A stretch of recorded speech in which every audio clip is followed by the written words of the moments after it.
Hello, good morning mga day! Nakapag one day tour tayo ng hindi oras sa San Juan, Batangas, day. Balak lang sana namin sumama kay Papa para makapag lomi. Pero day, ginabi na kami at nakapag-check-in na kami sa hotel or motel para makasleep ng mga ayos, day. Dami naming ginawa, day. Parang siniksik namin yung buong araw sa mga bagay na gusto namin gawin.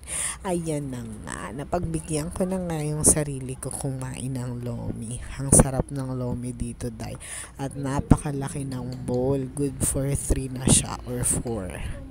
Sobrang sarap niya, day. Yung mga chicharon nila doon din ginagawa. At bawat chicharon may mga laman-laman pa, day. Kaya napakasarap. Ayun na nga, in-enjoy ko muna, day. Siyempre, uminom tayo ng gamot dyan. Mahirap na matege boom-boom sa daan. Hindi pwede. So, yun lang, day. So, after nyan nga, bumili pa ako ng chicharon dahil nagkukulit si Bunso na gusto niya daw yung chicharon kasi super crispy and crunchy. Kaya yan, hindi na natin yan pinalusot. So, yung malaking yan is 165 pesos. Actually, naka-absent ang mga kids sa school dahil dito, day. Pero carry lang, minsan lang naman. Tsaka, nagkataon lang na pataal yung biyahe ni Mister, kaya kami nakisama. Ayan, pumunta na rin kami sa church, pero dahil nakakapagod ng umakyat at hindi ko na kaya, dahil hindi na rin kami nakapasok sa loob, pero nagpray naman ako outside.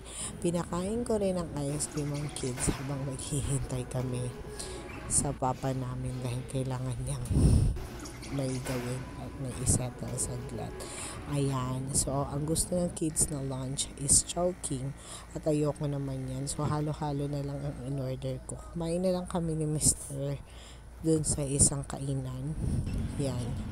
Diyan kami kumain kasi yung kids nag-lunch sa chowking. So, ito ang gusto namin kainan. Umorder lang ako ng sizzling liempo tapos pusit naman kay Mr. Dai. At ayun na nga. So,